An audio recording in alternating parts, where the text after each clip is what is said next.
Welcome to Street Knowledge with Chris Graham. Welcome to the podcast, Chris Graham, Rod Mullins. It's a Monday. We're talking racing news, and we'll talk NASCAR here in a few minutes, but we have to update folks on the latest with John Force, the NHRA legend, injured in a horrific accident in Richmond a couple of weeks ago. Rod, we talked last week about John, and you had just covered the weekend down in Bristol a few weeks ago, right? That he participated in. Obviously, one of the greats in all of racing, not just in NHRA. What is the latest with John Force and his health? Well, John Force, there's a lot more promising news about John Force that came out of the John Force Racing camp yesterday. A matter of fact, I think I shared it on Augusta Free Press on Facebook page. It was the official statement that came from John Force Racing. It said that he had started to come out of this a little bit more, and we kind of assumed and we kind of deduced that they had probably some way, somehow, they had probably done something to him to kind of sedate him, put him in some kind of condition in order to give him a chance for his brain to heal or whatever could have been wrong at that point. And I know that he was, at one point, he was kind of fighting. And I'm sure he was fighting because he had the trach in him. He had the breathing apparatus in him to help him. I shouldn't have said trach. I should have said the breathing unit inside. And then on top of that, he was able to say, "I love you" to his family. And then he was able to identify his wife and his daughters. And so that much is good. They asked him, "What's your name?" He said, "John Force." And so he has actually been trying to, fight to get up out of the bed and be able to get out and do something. But they still say this is going to be a very long stretch of recovery for him. Yeah, when you talk about fighting, I did read about that where quotes attributed to his doctor saying that, right. I mean, he's a guy that, even though he's 75 years old, he's been fighting all of his life. And right. I can understand too, if you're sedated, you've been in a bad accident, and you maybe aren't completely aware of what's going on, and you have the apparatus. Oh man, there's so much going on there that, okay, just get me out of here. I want to go race again, basically. And it's hard to slow. He's been through bad stuff before. This wreck is just one of many he's had in his career. So, boy, I can understand him being in the situation he's in, and how tough that is for him and his family. My daughter-in-law has mentioned to me before, she's a respiratory therapist, and one of the things that is kind of prevalent, they don't know what's going on sometimes when they have been put to sleep or they have been knocked out. But, buddy, when they start coming out, one way or the other, when their body starts waking up, they immediately want to, go, and they, want to go and pull that out, and they want to go back to normal. They think everything is normal, but they have to keep it inside of them, for a certain period of time, just in case about pneumonia or anything else possibly happening. So there's a reason with this. But now let's just tell you this. The first thing that I think really scared some people out of this was the fact that, 5 days of heavy sedation. A lot of people were not getting a whole lot out of the John Force Racing camp about this and what was going on. But initially, he couldn't follow commands to open his eyes up, to squeeze the hands of his care providers, or even move his extremities following the crash. So that right there in itself tells us it was it was something having to do with the brain. He could not follow along. So with that happening, and they transferred him over to from the trauma ICU unit to the neurological ICU unit. For right now, that's where he's going to remain. It's not going to be just a couple of days and then move him out to a floor, room on the floor or anything. He's going to be in here for quite a while. And one of the biggest challenges has been managing his extreme agitation and confusion, which causes him significant distress. So I can understand it. You're in a strange place. You may have known that you were taken into the hospital at first, or at least knew what was going on, but then you go and you're put to sleep over it, and you're fighting, and you're wondering, what the heck am I doing here? Everything kind of becomes a blur after a little while. But, our thoughts and prayers go out to John Force, his family, everybody associated with the racing team there with NHRA. I thought it was really great yesterday that Bob Tasca, he won the final yesterday at Norwalk, Ohio, and he hoisted up a Wally. And Bob Taska III is usually one of these guys, very competitive, and he and John Force have squared off a number of times in the Nitro Funny Car division in the rounds and so forth. And he beat Ron Capps yesterday. And one of the first things that Bob Taska III said, hey, John Force family, if you're listening, John, if you're listening, this Wally is dedicated to you. And it was a great display of sportsmanship, I think, on the part of Bob Taska, because Bob Taska knows where, the sport has really gained a lot of momentum over the last, well, I'd say 20 or 30 years. It's been those people like John Force involved in the racing programs. Brittany Force missed the weekend. It's not obviously the most important thing that she gets back out on the track, but is there any update on her status and the team status going forward, with the replacement driver and that kind of thing? As of right now, no. I've not heard anything that's supposed to be indicating she's going to have a replacement. I think it's one of those touch and go sort of things.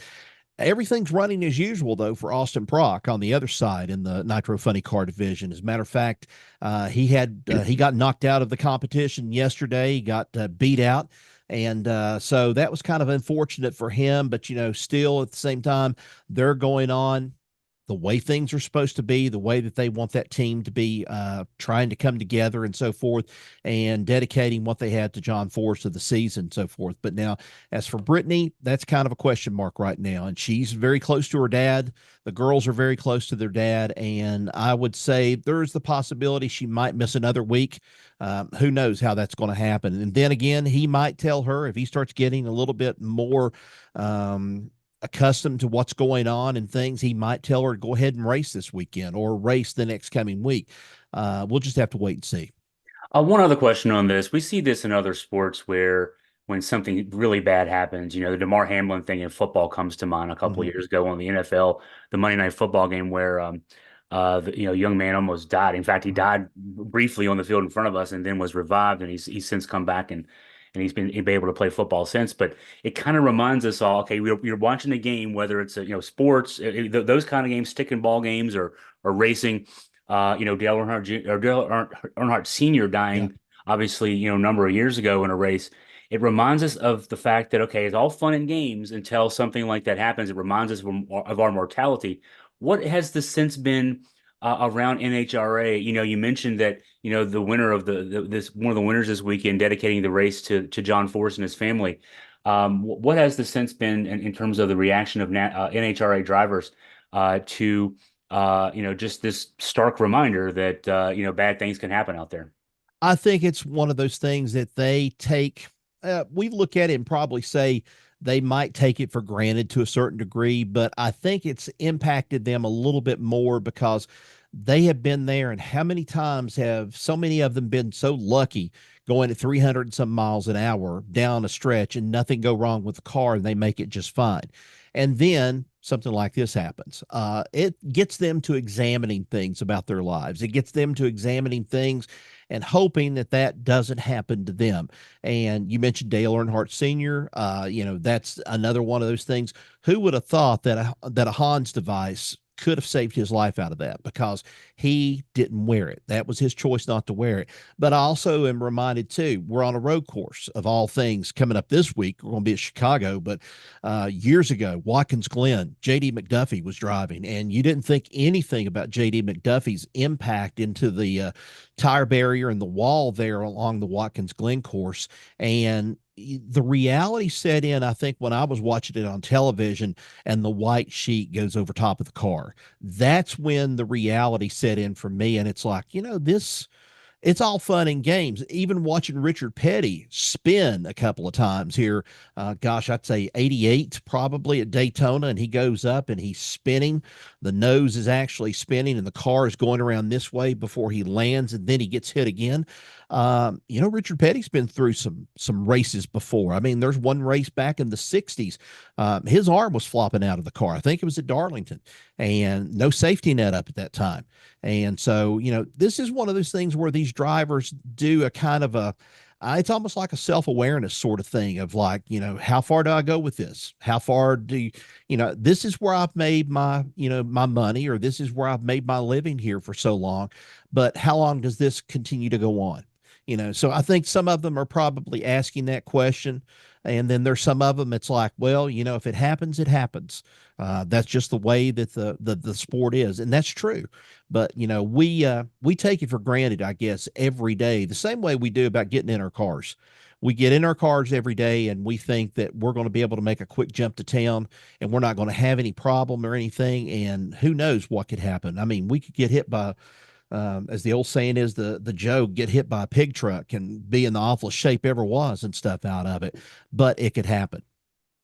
That's right. And the racing circuits have made so many improvements in safety. They'll continue to, both with the barriers around the tracks and the technology inside the vehicles that it is just part of the game, just like anything else in sports. It's there's a danger inherent to doing these things. So definitely our prayers, thoughts and prayers go out to John Force, his family, and wish him the speediest of recoveries. It's going to be a while, but in the meantime, we will now change to talking about stuff on the track, in particular with NASCAR.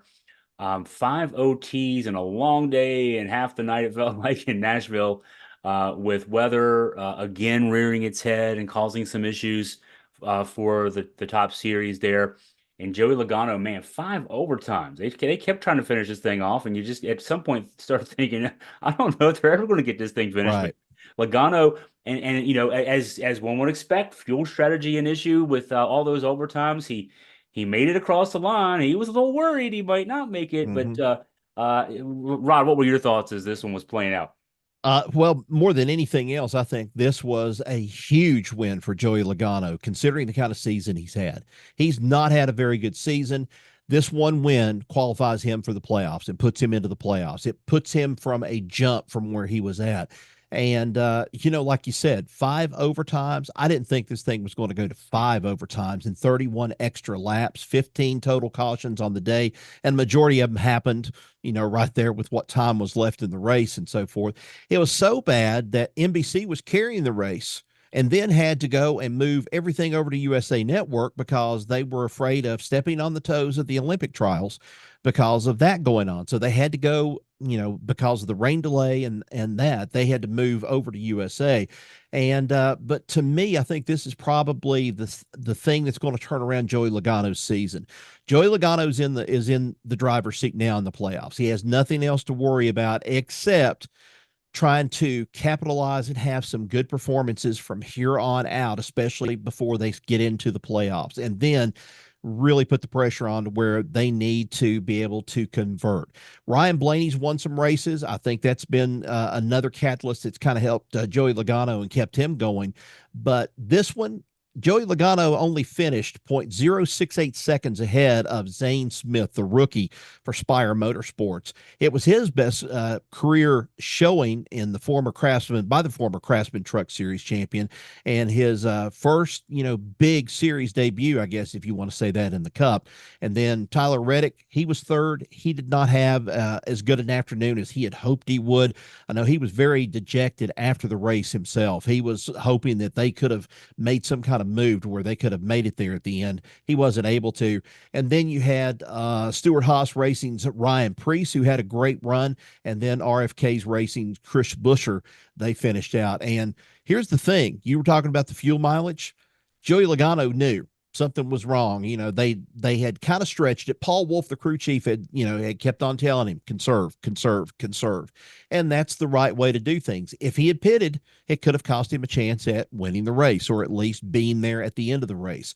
And what he ended up doing was, by doing that conserving of that gasoline and so forth, he was able to get across there at the finish line. But he said, I know that when I was in turn 3, my fuel light came on, and he said it stumbled across the line, and that was definitely all of it. But he had enough to be able to do a burnout right there in front of there at the start finish line before the car finally shut off. He didn't have any gas after that. So, It was a tumultuous race yesterday. You've heard of the Music City Miracle. This was Music City Mayhem yesterday, especially with this NASCAR race at Nashville. And, you had people, Kyle Busch at one point didn't know if he was going to even make it up into the top 10, made it to the top 5 there toward the end of the race. And then his chances got blown out of the water with a late wreck.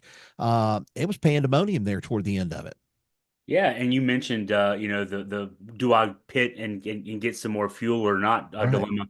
Denny Hamlin, who before all the mayhem started, was about to win the race. He was 2 laps from winning the race when the first wreck put it into overtime. He pitted and finished 12th. So, Yep. I mean, that's just the choice you make. How many more laps are we going to have to go, and how do we play that out? So, not easy to figure all that out. Hey, I wanted to ask about something that is so we don't really know a lot about Bubba Wallace and Aric Almirola. Let's just say that at least publicly we don't know a lot. Is there what's being rumored? That something happened there? We don't know exactly what. All we know was that Aric Almirola we knew had not been racing for a while, Right. and now we know why he hadn't been racing for a while. At least we know there was some sort of altercation. We're told, Yeah. but we don't know any details of that, and nobody's talking. What do we know anything more than that? No, we don't know anything else about it. I know that they had trouble last year there at Charlotte. They had some words said. Aric Almirola said last year, I believe it was something to do with Bubba Wallace throwing him the bird or something, and he didn't like it. And they were trying to have some kind of conversation, and Aric Almirola just shoved him there on pit road and stuff there during the, I guess, halfway part of the race or there when they had a delay. But it wasn't a pretty scene. But these two have been I think going at it here for quite a while, just like we're starting to see Denny Hamlin and Kyle Larson develop into a little bit more of a tit for tat sort of racing situation. But Aric Almirola and Bubba Wallace, nobody knows at this point. Bubba Wallace said, I really can't say anything because they just won't let me. And I think it's in regard to Joe Gibbs Racing. I don't think Joe Gibbs Racing wants it to get out or it wants to be said anything in any kind of way, maybe against Aric Almirola, or for that matter, he doesn't want to go and stir something up and get something even more controversial started out of the whole thing. So Bubba is kind of being quiet about this whole thing. And Aric Almirola, we've not heard anything from him. Just so far, we know that he's been suspended. Supposed to be coming back sometime by Joe Gibbs Racing, and that's about as much as we know about the whole thing. Yeah, and Almirola had retired as a full-time driver at the end of the 2022 season. He came back this year to race with JGR in the Xfinity Series, and it's not like the car that he was driving has suffered. Christopher Bell has won in that car. John Hunter Nemechek has won in that car. He won this weekend in that car. So you mentioned Bubba Wallace being quiet. That's rare. Also quiet in this, and this is even rarer, is Denny Hamlin. Denny Hamlin is a JGR teammate of Almirola. He also co-owns the 2311 team that's Bubba Wallace's team. And Denny Hamlin is not known to shy away from a microphone, but even he's saying, I don't know if I have anything to say to this. That's the more silence there is here, Rod, the more it seems like there's something there. Yeah, it seems like there's something there. I don't know how major, how minor this is, but there seems like there is something there. Now, the question is, where does it affect, either guy as they go on down the stretch? I don't know. I mean, this is just one of those mysteries I think we're getting out of NASCAR that we really don't know the whole story until finally it gets broken to us in such a way that either it's going to be said that Almirola's not coming back or Almirola's coming back and Bubba Wallace has been suspended. I don't know. But we do know that Almirola's been suspended and Bubba's the one that looks good out of this whole thing right now because he's the one that's still racing, has not been suspended from any team. And obviously Joe Gibbs trying to handle it in a more, I don't know, kind of in family sort of thing, trying to handle it inside the family. I thought this was interesting too. I believe it's Heather Gibbs. She has started making a name for herself now that Coy has passed away. Coy Gibbs passed away here couple of years ago and everything kind of affected the young boy, the son that was playing racing Ty Gibbs. But, she's kind of taken a little bit of an active role in this. And I think that's Joe Gibbs's daughter. And so now she's taken a little bit more active appearance and active role inside of Joe Gibbs Racing, kind of running things that Coy was running. So this may be part of her decision out of it too, to try to say, let's just silence this, keep it where it's at for right now, and then we work through it if we're able to work through it. But at least where I stand, or at least where the race team stands. As a reporter who covers, I write about a lot of things, not NASCAR related or NHRA related, but others. I write about, UVA sports a lot and other and news things. When there's a story like this, I mean, there's plenty of people kind of just hovering around. They want to know what's going on, and they want to be the first to report what's going on. And the fact that, this was it was before the Coca-Cola 600. So that's we're a month and a week ago, so 5-6 weeks ago. And it's only the first detail was released last week by a reporter at The Athletic, and even then, since then we've not heard anything new. There's reporters who want to know. I mean, this is unusual message discipline. I will say this is just me being a media critiquer now. Unusual, solid message discipline from the NASCAR side, because there have to be a lot of people who know what really transpired, and for that not to be trickling out there, I don't. Eventually, it's going to come out. I mean, I just have that feeling, but. Man, there's there's like vultures out there just can't wait to get this news. And that vulture sort of mentality and that thing kind of reminds me of, and I'm thinking back again. I'm kind of living in the '80s today for some reason, but I think of Tim Richmond. Back in the '80s, the early '90s and stuff, right before Tim Richmond passed away. NASCAR did not make a big deal out of him. He was trying to qualify for a Daytona 500, was not able to qualify for a Daytona 500. They said it was some kind of medicine. I don't know what it was, but it showed up in a drug test. But what NASCAR was doing all along was hiding the fact that Tim Richmond had AIDS. And that was the thing about it, that NASCAR did not want that to get out. And, I guess still establishing itself as a family type organization, you don't want dirty laundry like that to get out, especially about things of, I think it's been well known about Tim Richmond and stuff. Tim Richmond loved the women. Just about any place he went to that a race was there, the women flocked to him. I mean, he was that popular of a driver and popular of a personality. But NASCAR saw enough to at least protect him out of it. I think there'd be a lot of people that'd be fussing about it today. If this was going on right now, there'd be a lot of people saying, you're not telling us the truth about this. It had to take time, and I think it ended up having to finally be revealed to a lot of people on that ESPN 30 for 30, I think, or that little special, the movie that they did on it, documentary.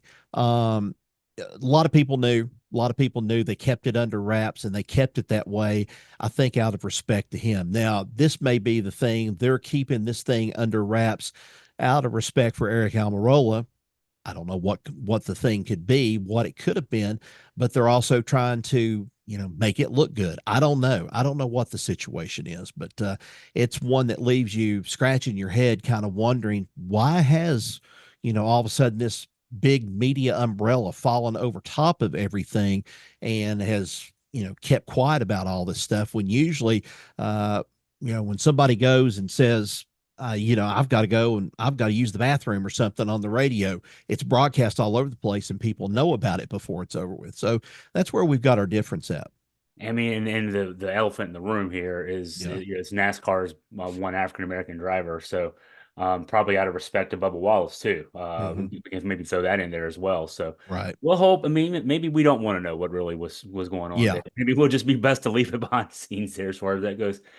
Getting back on the track now, 3 races before the Olympic break. There's a 2-week break as NBC, which has the second half of the NASCAR season, has the Summer Olympics this year. So we have Chicago coming up this weekend, Pocono, Indianapolis, then we get a break, and then 4 more races before the cutoff for the playoff when the NASCAR returns from the break at Richmond. So just up the road from me on August 11th. So going back to Chicago, which is this weekend, this was the race. I remember us talking about it last year, Rod, and of course, remember, previewing it, watching it, then reviewing the outcome. A race that really came off. We had a surprise winner, Shane Van Gisbergen, who, became suddenly the most sought after future star in NASCAR. Um, what can we expect with the return to Chicago, the return to the streets of Chicago this weekend? Well, good question. I think this is one of those races of where NASCAR's not sure if their future is going to be in Chicago after this race, because this was only this is the second year out of a 2-year deal with the city of Chicago to put this race on. Now, I know a lot of people last year were concerned about the crime rate. They were concerned about all these different things. Ended up being a very rainy weekend that weekend up there in Chicago. They were able to drive with the street tires, with the rain tires is what they were able to do. But it was still an exciting race enough that we found out that some of these guys, even though they may be professionals on the oval or the tri-ovals or whatever you want to call it, these guys couldn't handle the cars very well because the streets were a different situation. I know Kyle Busch had trouble.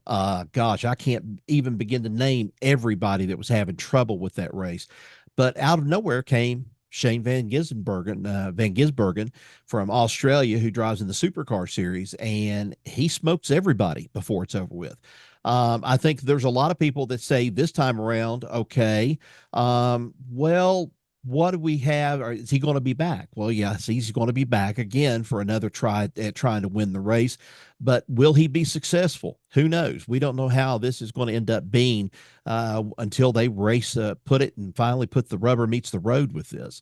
You've got Joey Logano, who loves road courses. He loves to drive road courses. Some momentum from him from this past weekend could put him very well up toward the front.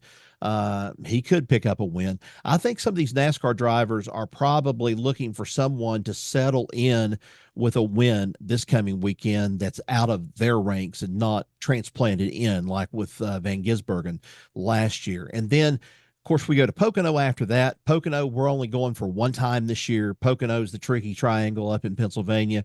That's going to be one of those things that's going to determine where some of these teams are at by the playoffs. And then when we get to the Brickyard race, you've got to have all your fingers crossed. You've got to have your toes crossed on this one, because you don't want this one of the Brickyard race, the 30th anniversary of the Brickyard race, to be this, gosh, how can I say it, debacle that it turned into here several years ago before they went to the inside road course there at Indianapolis. They had a lot of tire problems.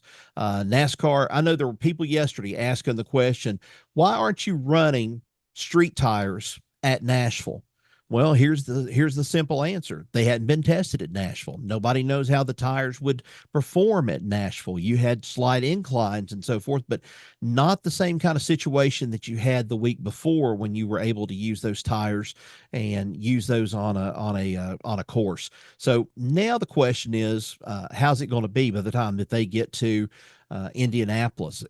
Who's going to be in first? Who's going to be holding on to everything? I think that question is up in the air. And I don't know if you caught it or not. This was a little bit of a surprise this afternoon. I saw this in the headlines. Hendrick Motorsports is ending their sponsorship with Hooters. Hooters was supposed to be with them for the rest of the year, but Hooters sponsorship deal was with the team has, at least according to Hendrick Motorsports, it has fallen short. According to the quote from Hendrick Motorsports, Hooters has been a valued partner of Hendrick Motorsports since 2017, contributing to our shared success both on and off the track. However, in recent months, Hooters has not been able to meet its business obligations to our organization. And from the indication, Hooters has been struggling recently. They've announced the closure of 44 locations nationwide.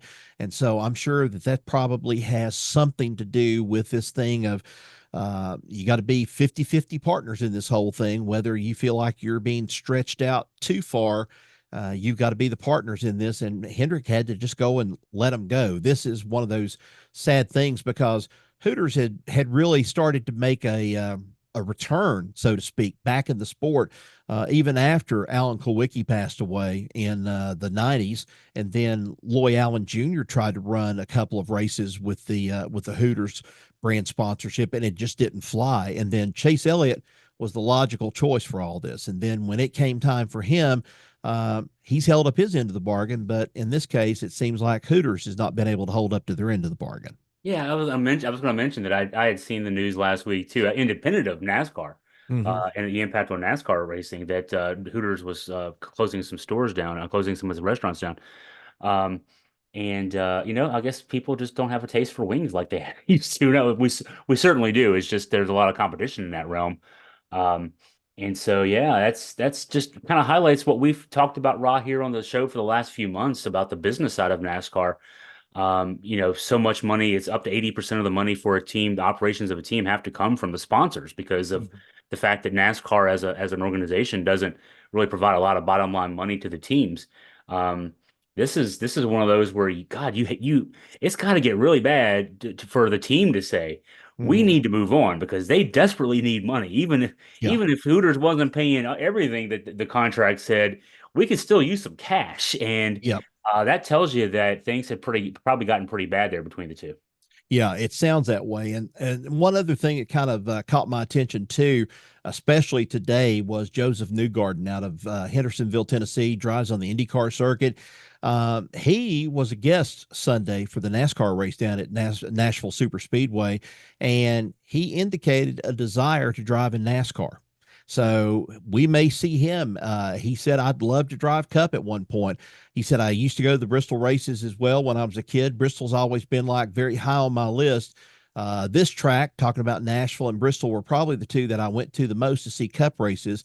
And he doesn't know if he'll be able to do a double like Kyle Larson tried to do this year with the Coke 600 and the Indy 500 being on the same day. But he says it's tough to get all that kind of stuff lined up, but we may be seeing another IndyCar driver making a step over to racing NASCAR Cup Series before all is said and done. That could be an interesting thing too, because Newgarden's he's a local sensation. If you talk about him in the South, I mean, how many of these guys from the South, and especially Nashville, Tennessee, get to drive an IndyCar? We mostly think it's a stock car, but he drives an IndyCar, and he's well liked everywhere he goes. He was probably the face of all this Team Penske, supposed cheating and stuff when they did the hybrid thing. He was the face that came out and just said, I didn't know anything about it. He put all of this on his shoulders, I think, to some degree, and said, I didn't know anything about it, but we're going to try to make it right is what we're going to try to do. And I'd be very interested in seeing him race a NASCAR race to see how he would do. Anything else, Rod, that's got your attention in the racing world? I can't think of anything else. I know I threw two curves at you right there. Probably you saw the Hey, Hooters thing though, but I threw the Newgarden thing at you. But I think that's pretty much it. I'm just anxious to see what Chicago's going to do and what's going to happen this weekend, and also where do we go from Chicago next year? I mean, is this going to open up a possibility for one of the tracks to get back a race? Say, for example, a quote unquote Rockingham or a North Wilkesboro. Already the talk is that Richmond may lose some dates. If we get to the Richmond part through into August, folks, unless things change, that might be the very last time you see racing in Richmond. The way that it's going, they're not happy with the way things have been in Richmond with the track, and so NASCAR has asked them to change, and management has kind of said, let's just do it this way, and so forth. And I think some of the drivers are starting to indicate, they've not held up their end of the bargain with it. So who knows? We may not see a Richmond back on the schedule for at least a couple of years till somebody gets the idea we've got to change with the time. So interesting couple of weeks here for the races to see how it's going to go with Chicago, especially.